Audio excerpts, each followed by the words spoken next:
பாமக தலைவர் ஜி.கே. வாசன் பத்திரிகையாளர்களை சந்தித்து வருகிறார். அந்த காட்சிகளை நேரலையில் பார்க்கலாம். தமிழகத்திற்கு தர வேண்டும் என்று உத்தரவிட்டிருக்கிறது.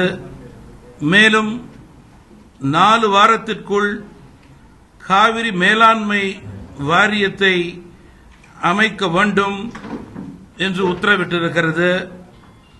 கர்நாடக அரசை பொறுத்தவரையிலே உச்சநீதிமன்றத்தினுடைய தீர்ப்பை மதிக்க வேண்டும், நியாயத்திற்கு கட்டுப்பட வேண்டும்,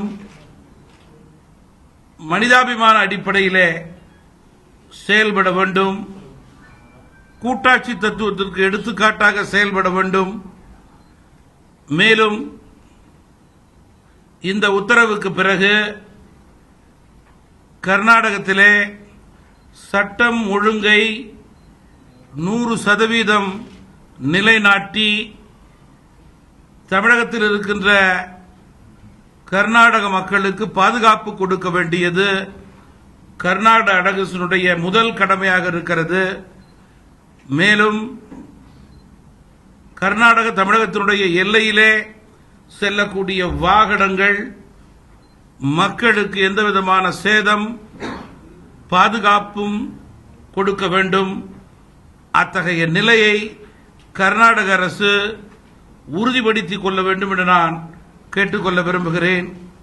காரணம், ஒரு வாரத்திற்கு முன்பு அங்கே வன்முறை தொடங்கிய போது கர்நாடக அரசு முறையே செயல்படாமல் முதல் 2 நாட்கள் அதை வேடிக்கை பார்த்த காரணத்தினால் சட்டம் ஒழுங்கு ஆட்சியாளருடைய கையை விட்டு போய்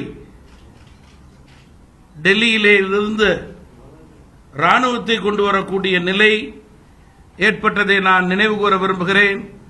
எனவே சட்டம் ஒழுங்கை பாதுகாத்து தமிழக மக்களுக்கு 100% பாதுகாப்பு உத்தரவாதத்தை கர்நாடக அரசு கொடுக்க வேண்டும். மேலும் மத்திய அரசு நடுநிலையோடு செயல்பட வேண்டும். இனிமேலும் காவிரி பிரச்சனையிலே மெத்தன போக்கிலே இல்லாமல் ஆக்கப்பூர்வமான முறையிலே முடிவுகளை எடுக்க வேண்டும்.